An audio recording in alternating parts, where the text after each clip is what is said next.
Mwiriwe neza mwese.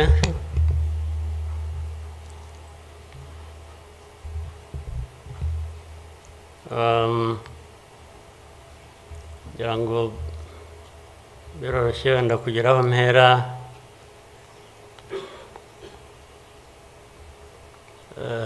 Ndahera ku mateka Bizimana yatubwiye.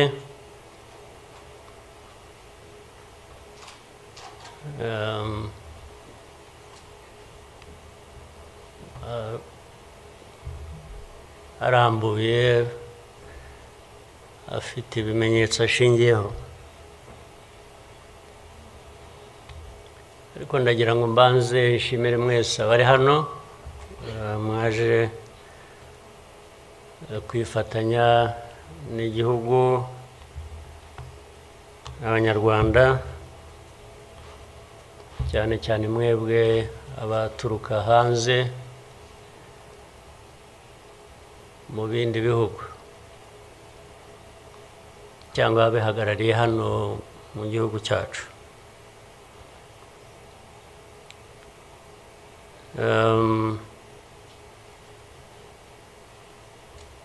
Ndabashimira kuko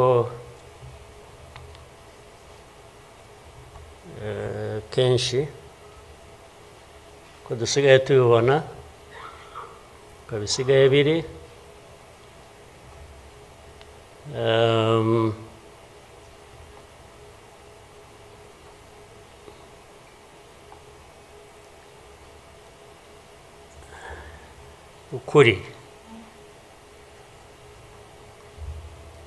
ukuri ntabwo kukigenderwaho,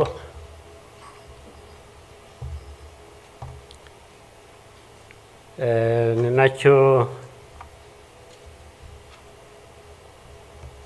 gituma,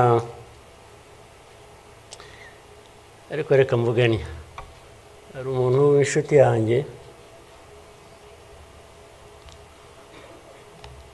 wigeze kumbaza ati ariko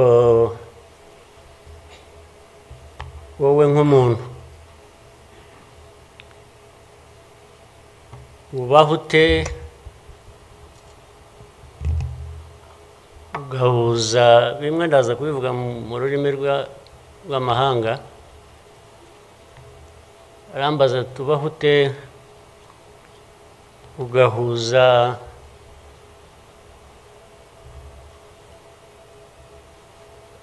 the dark past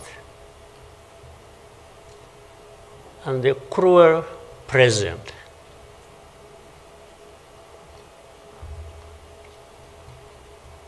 But how do you manage that?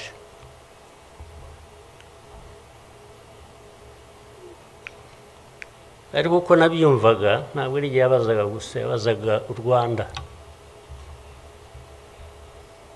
Uvuga ngo u Rwanda mubaho muti, with a very dark past and a very cruel present.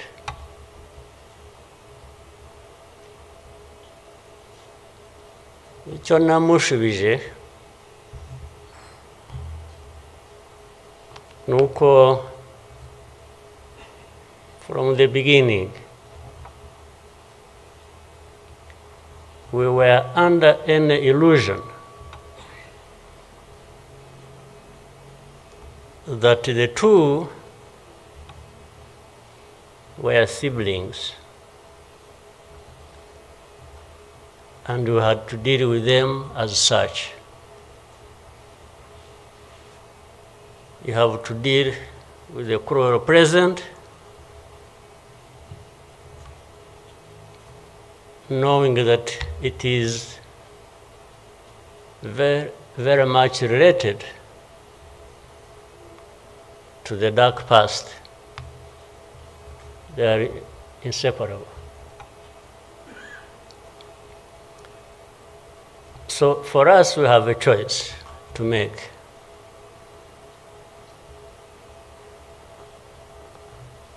You are either crushed in between and you stop existing, or you stand up and fight.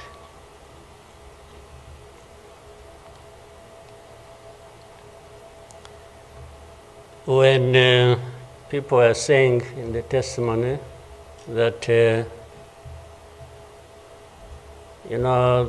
the hope they have and that what happened here 30-something years ago will never happen again.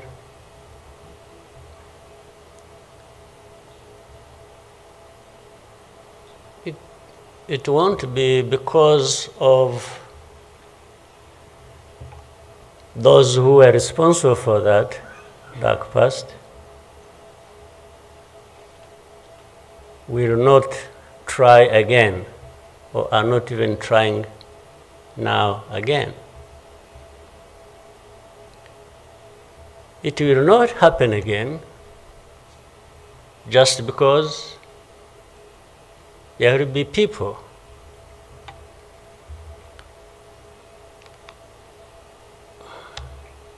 who will stand up and fight.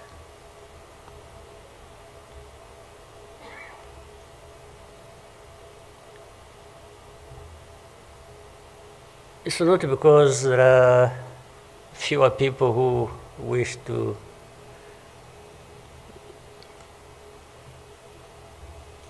perish or who would have wished us all to disappear, this country to disappear.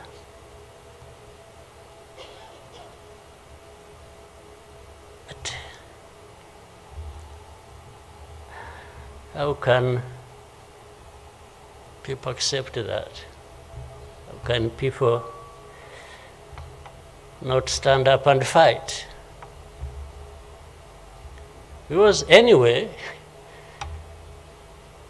well, there is a risk you may die when you stand up to fight. But if you don't, it's a sure thing you are going to die.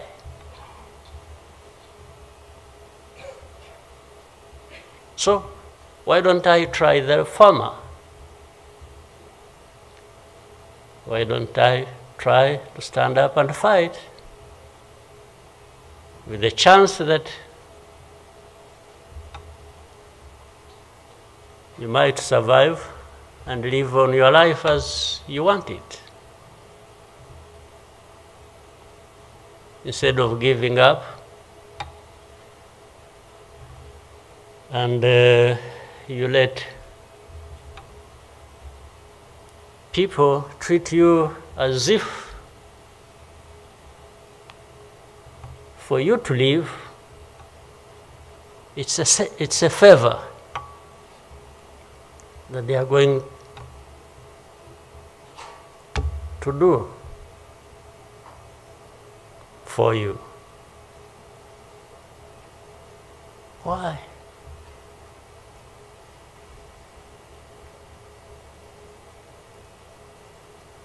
I've also had people come to me and warn me and say, President, you know you are too vocal, you say things that challenge these people who have the power in their hands, and they're going to kill you. Well, first of all, it means they are killers. But my answer to them is, you know what? If I were to be there to just accept these things to happen, I don't think I would count myself as living anyway. It's like I would already be dead. To live a life of lies, of pretense,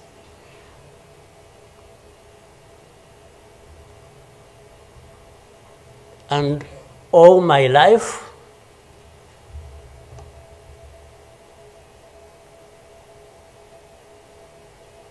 to somebody else, I would be dead anyway. So why don't I die fighting?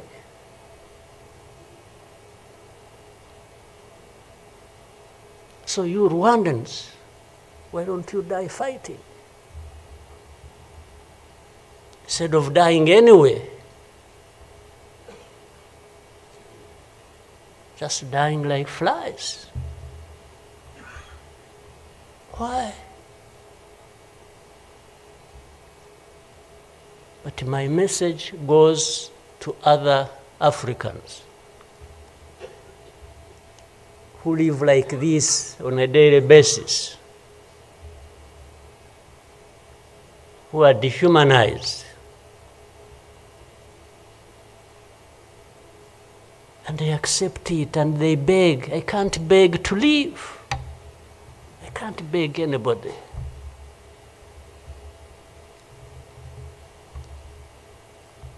We will fight.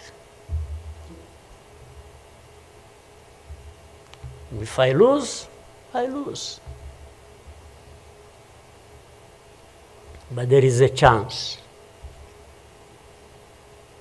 There is a chance, a significant chance, that if you stand up and fight, you will live. And you will have lived a dignified life that you deserve, that anybody else deserves. So these people who are there to the UN, they are there to these Western capitals, they are everywhere, they are just saying, Rwanda, this small country, this Rwanda. I mean, you see, when you are talking about Rwanda and ganging up together against Rwanda, you think it's some country that is, I don't know. Then when I remember the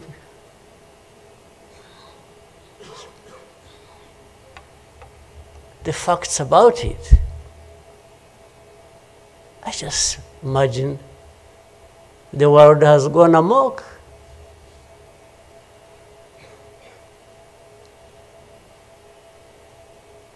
But in the midst of all that,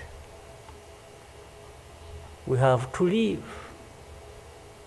We have to live our lives, we have to fight for that, we have to live the way we want. And I tell anybody to his face to go to hell.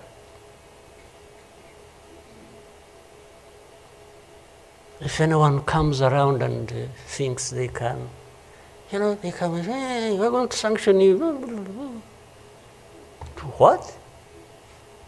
Go to hell. Just go to hell.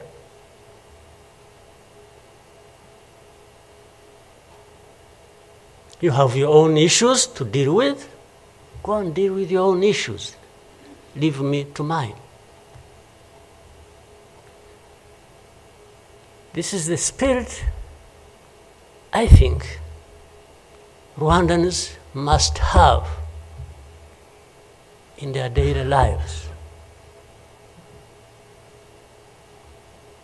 So my worry is not about how powerful these people are that come down upon us and throw anything at us. I'm never worried about that. I worry about one thing, which has lived on for centuries. It's for Rwandans. It's for Africans who sit back and find nothing wrong with accepting to be treated like that. That's my only worry. When can Rwandans, when can Africans refuse to be mistreated like this? To be told they have no value, to be told that their lives have to be lived as a result of a favor they are being done by somebody else. What a shame for people to accept that even for a moment. You must not accept it. You must get up and fight for yourself.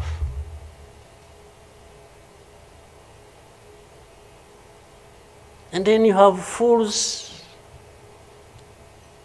leading countries and being used as puppets.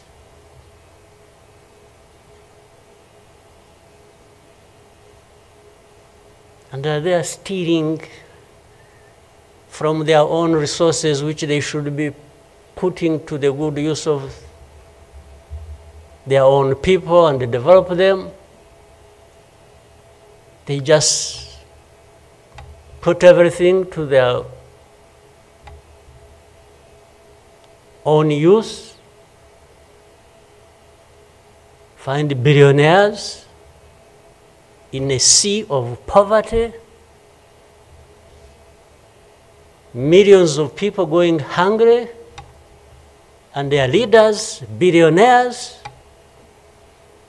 money that has been stolen from the resources of these people, and these are the ones received in Western capitals and praised, and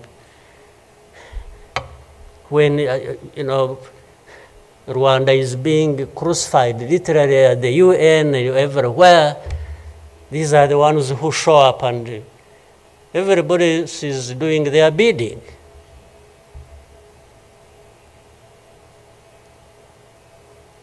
They don't talk. These ones don't even say a thing.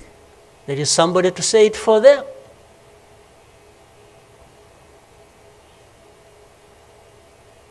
You don't say a thing. Even in meetings where solutions are being thought about and crafted and so on, they are absent because somebody else is there. They are addressed there. When their name comes up, they say, no. You see, I see it on a daily basis. Somebody has agents, orders them, pays them to go everywhere preaching hate speech, killing people in broad daylight, setting fire on these people, burning in broad daylight. And when it comes up for discussion, they say, no, it's not this one. No.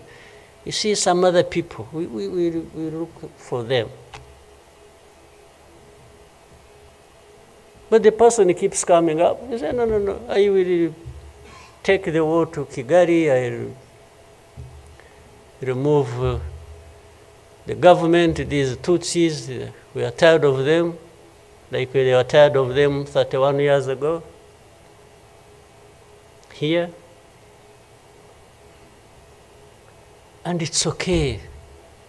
These wonderful people, these powerful people who tell us what to do and what not to do, they are okay with that. They are fine with that.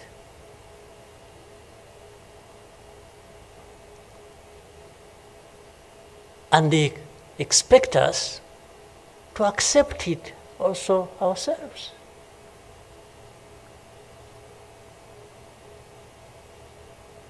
In broad daylight.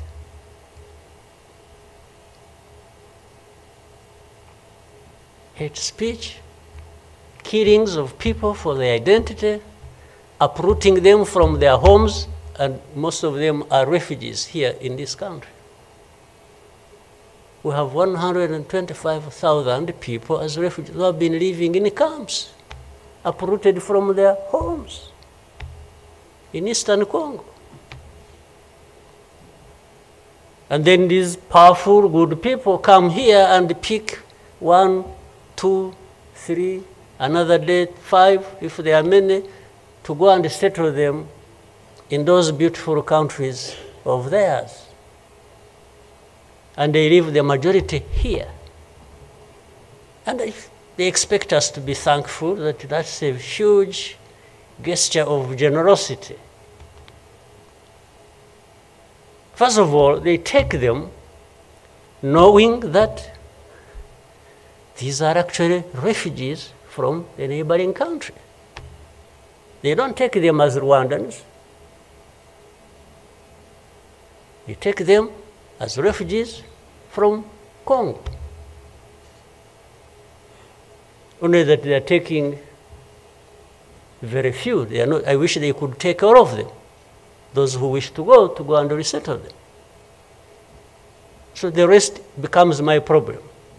So what they have to do is cleanse Eastern Congo of all these people,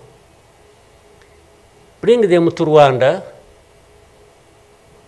take to your countries those you want, few, very few, not even 0.1%,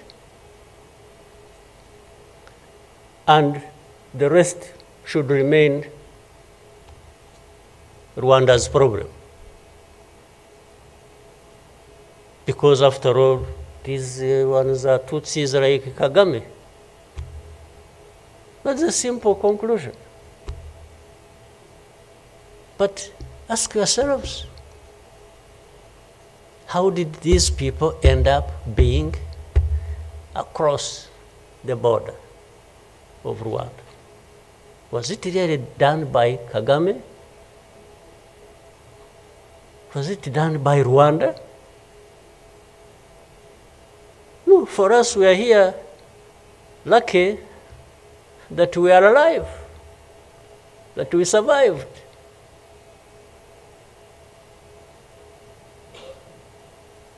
So,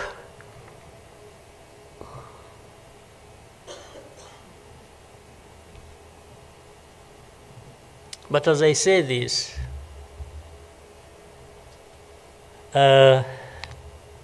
even for my sanity and the country's sanity, we have sometimes to just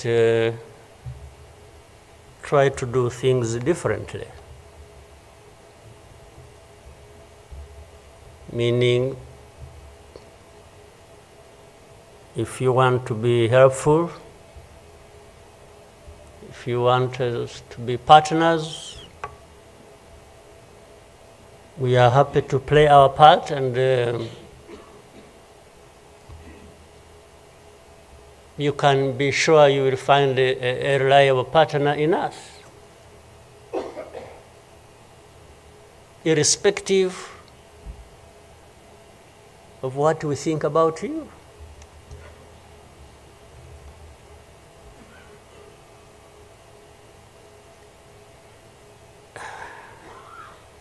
You know,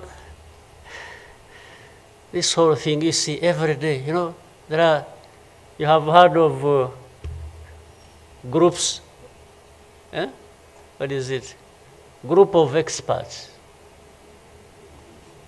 You have heard of that thing? These are people who go around, experts who are supposed to know better our situation than ourselves. Can you imagine? And the ones who lead those groups are the very people connected with this history I'm talking about, or that Bizimana was talking about. Can you imagine the cynicism?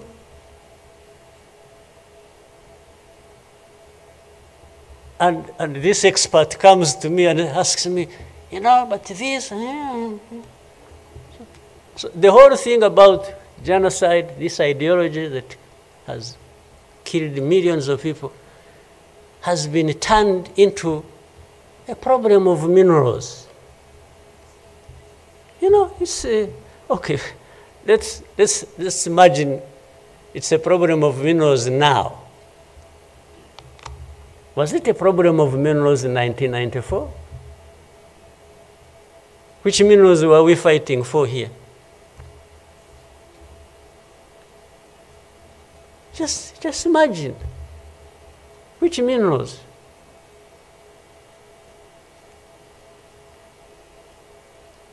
Second, if it were to be minerals, how many are actually fighting for these minerals in those places? Assuming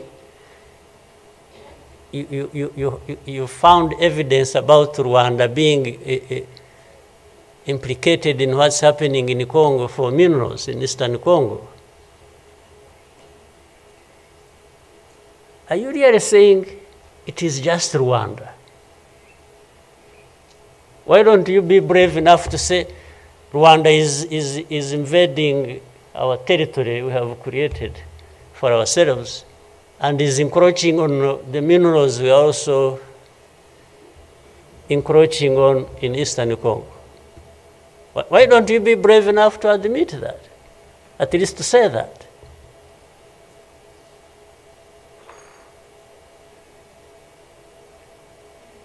Minerals?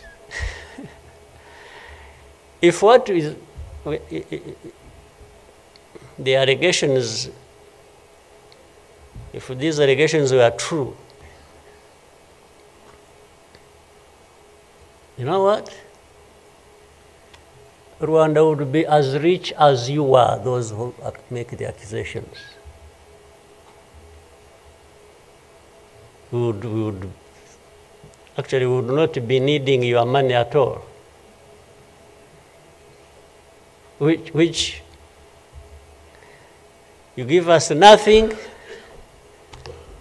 and you come and beat us up for for everything. I mean, yeah, that is the world between the dark past and the cruel present.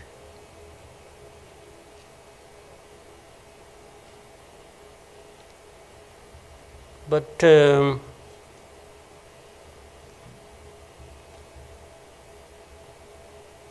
what didn't kill us and finish us 21 years ago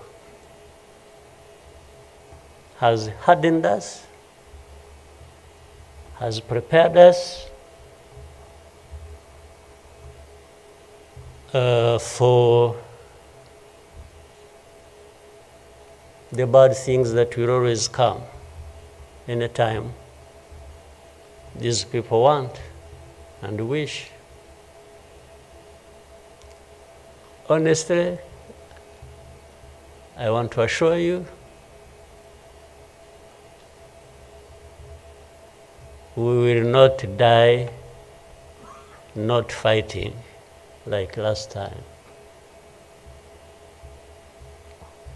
And fighting does not involve invading anybody's territory, does not involve going after something that is not ours. Fighting, I mean, is if you find us here and want to treat us the way you want that you have seen in the past, I just want to assure you, you will not succeed. You will not succeed. I think I beg all these Rwandans, we should be itching for a fight with anybody who wants to come here and turn things upside down. And I think there are many who are ready to join for that.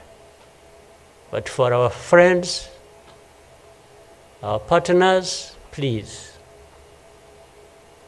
don't misunderstand us, don't mistreat us. We have had enough of it. Take it somewhere else. Take it somewhere else. You know, this Bizimana who was telling you this whole history, by the Bizimana, if you could compile that and distribute it to our friends and all of us. I actually want a copy of what you...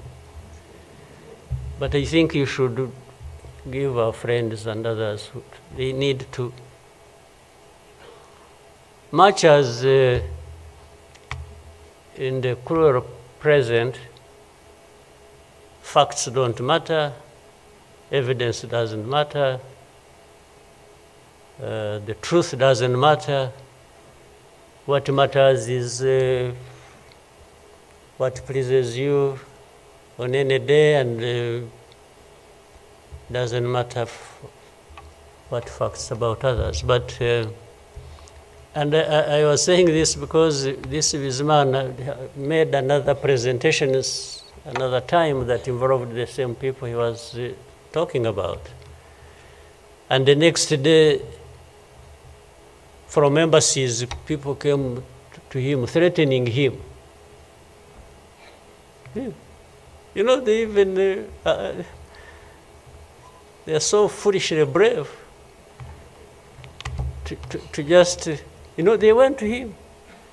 And I think another message went through Foreign Affairs. It's like this man who is saying this, and he was not saying it is not true, but he was saying no for daring to say it, even if it is the truth. Yes, they threatened him, and they even started threatening he will not get a visa to travel to some places, face to face, like that. Somebody from the embassy threatening our minister. Of course, I can't blame them that, given this history we have had, that from the embassy they even think they are above the minister. Yeah. He just come and say, you dare say this. He wasn't saying, this is contrary to the truth or evidence we have. Why did you present lies? No. He was just saying, whether lies or truth, you shouldn't have said it. That is the cruel present we live in, but we must confront it, and we will. We shall. No question about it. I've also told people that anyway, for us, we are in a sort of not bad position, because the worst has already happened to us. I don't think anything worse will happen, ever. So those who are scared, fearful of anything, I just want to console you in some way, if you may, that actually the worst has already passed. When we lost the people during that time, the young man was giving a testimony about. Do you think anything like that would ever happen again? I don't think so. So why would we be scared of anything? The worst. The hurricane came and we took cover and things, and it has passed. And we rebuilt. We rebuilt our strength of all kinds. I don't think there is any other hurricane that will come and sweep across the country, destroying everything. I don't think so.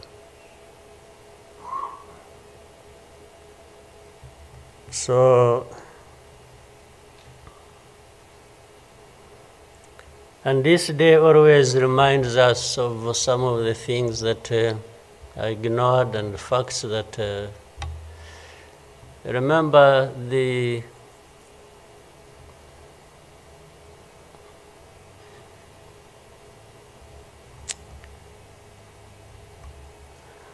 book written by somebody many of you know, Philip Gurevich, with a very long title. When he and this is a man who, well, at least I would have wished if they could think of such a man and put him in the group of experts, maybe they would benefit from.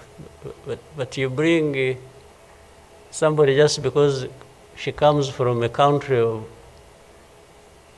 that colonized Rwanda and that becomes the expert. I think that's not serious. But he said that the title of the book was, "We wish to inform you that tomorrow will be killed with our families." You know, who were they informing? And who was going to stop that? And who was going to come to their rescue? Nobody. It just happened as they said it. People kept telling the world, "We want to inform you that tomorrow we are going to be killed with all our families." And who cared?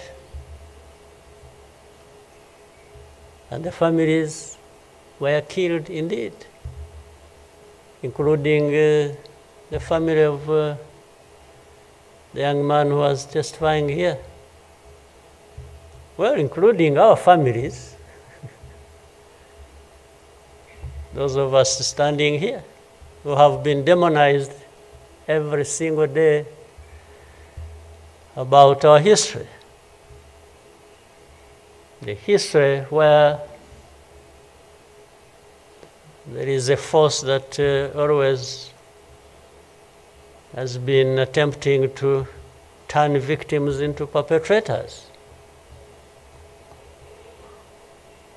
So these people who give testimonies and say what happened to them, they are actually now perpetrators. They are no longer victims. So the cynicism I was talking about of what happens in this world is that these very people who barely survived and who lost everything else and their families are now the victims, the perpetrators, no longer victims.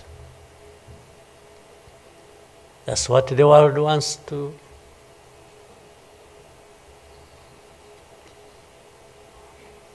create about us. I think I should, even for, again, the sake of our sanity, maybe we'll always, you know, during the war times, to keep my own balance, you know, there used to be battles taking place across the country, militias killing people, RPA soldiers fighting government forces. Sometimes in our movements, we would, one of the commanders would come to me and say, "President, you come and see what has happened here." I went there once and saw a mass grave that they had just dug with caterpillars and been, I think they had put in over 2,000 people.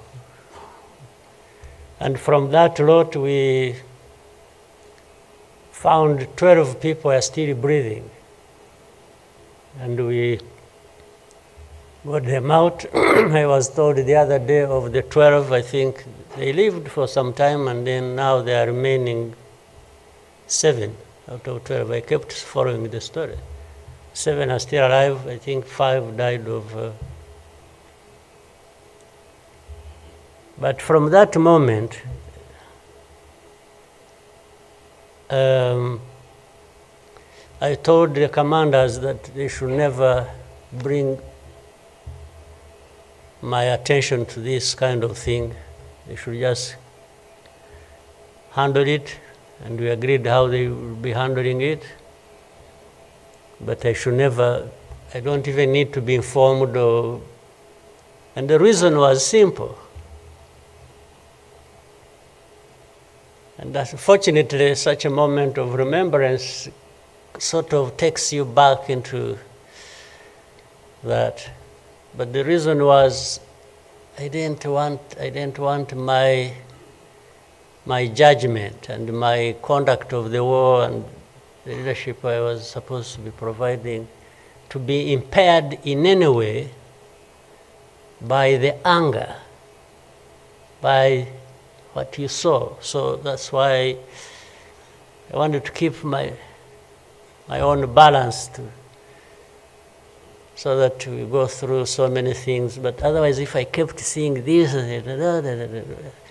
putting people out of a mass grave, and then your mind goes to say, but who is this doing? Whoever is doing this, why is he doing it? He may end up... so anyway, let me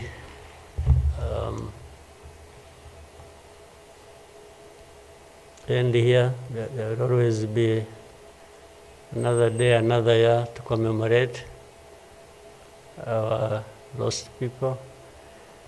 But for Rwandans, I beg you,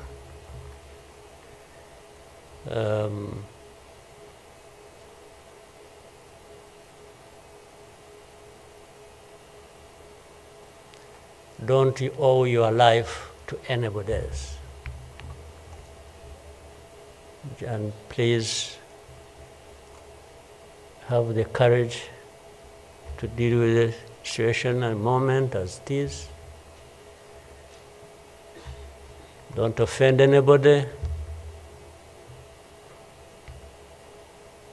but always fight for what is yours. Don't allow anybody else to dictate to you how you should live your life, because the moment you accept it, that is the day you have lost your life. God bless you.